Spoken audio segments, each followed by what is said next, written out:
आपलं माणूस इतकं मोठं व्हावं की त्यांच्या पुढे आभाळही छोटं वाटावं आणि त्यांच्या पदस्पर्शानं मातीच्या कणाला स्फुरण फुटावं, अशा प्रकारचा आनंद या ठिकाणी आज आम्हाला या सर्व मान्यवरांचा सत्कार करत असताना झालेला आहे. प्रस्ताविकाचा मुख्य उद्देश म्हणजे कार्यक्रम का ठेवला, या मागची पार्श्वभूमी अशी आहे की या विद्यार्थ्यांसमोर आदर्श निर्माण व्हावा, हाच कार्यक्रम गावामध्ये ठेवता आला असता, मात्र त्याचा उद्देश जो आहे तो सफल झाला नसता.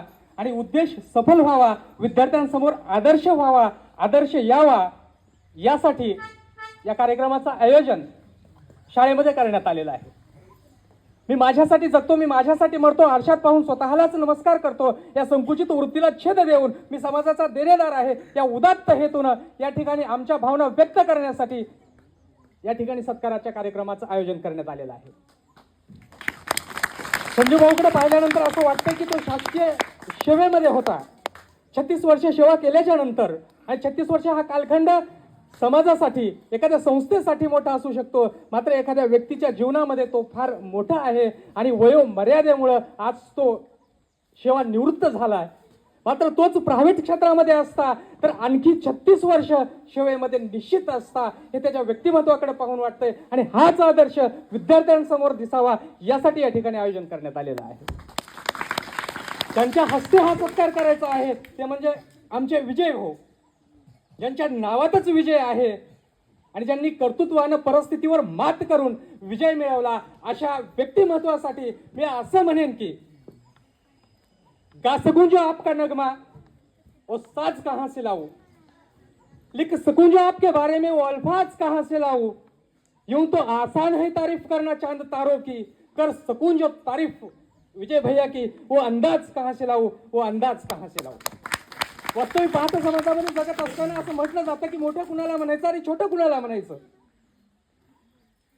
तेव्हा आजच्या कार्यक्रमाचे सत्कार मूर्ती आमचे मित्र शेख रब्बानी सर यांच्याकडे पाहिल्यानंतर असं वाटतं, प्रतिकूल परिस्थितीवर मात केली, यश संपादन केलं, आणि नुसतं यश संपादन करून न थांबता आपल्या कार्याचं, कर्तृत्वाचं दखल शासनाला घ्यायला लावावी, ही आमच्या सर्वांसाठी अभिमानाची बाब आहे.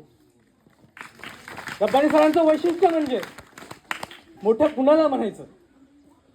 आदमी ना कद से बड़ा होता है ना पद से बड़ा होता है, जो आदमी दूसरों के मुसीबतों में खड़ा होता है वो सबसे बड़ा होता है. आणि जर तसं असेल तर रब्बानी सर प्रत्येकाच्या अडचणीमध्ये प्रत्येक वेळी सहभागी असतात, आणि म्हणूनच त्यांच्या कार्याची पावती म्हणून त्यांना राज्यस्तरीय पुरस्कार देण्यात आलेला आहे.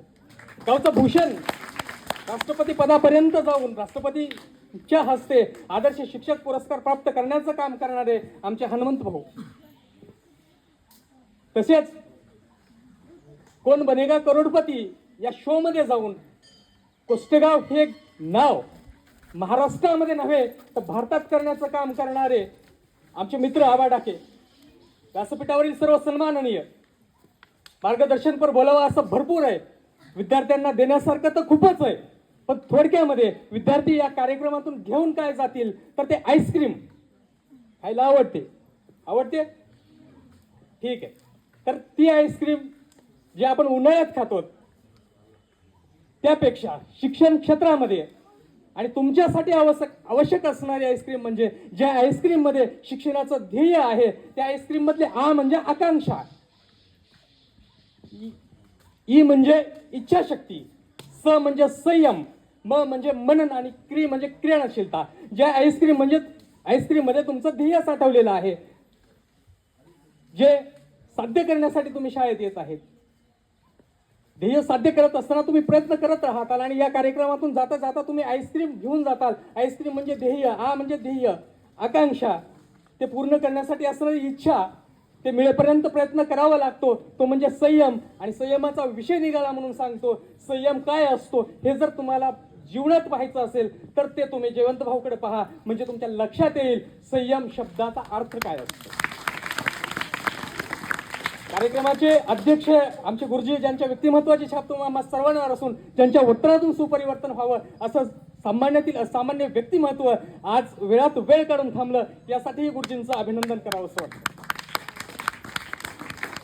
जेव्हा शाळेमध्ये निकाल लागला आणि एक विद्यार्थी पळत आला आणि मुख्याध्यापकांना म्हणाला की सर दुसरा नंबर कुणाचा आलाय.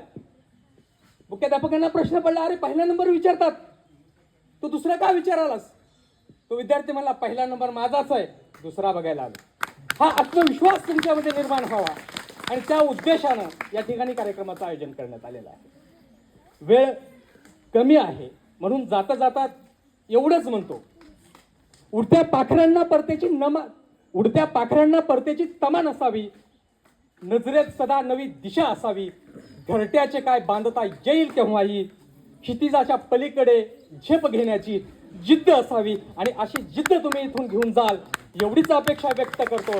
आणि कार्यक्रमाचं उद्देश साध्य होईल यात कुठलीही शंका न बाळगता जिल्हा परिषद शाळा कोस्तेगाव या ठिकाणी आलेला सर्व नवीन स्टाफ आहे आणि सर्व नवीन स्टाफ चांगल्या पद्धतीने शिकवतोय हे जेव्हा आमच्या कानावर पडतं तेव्हा खरंच अभिमान वाटतो.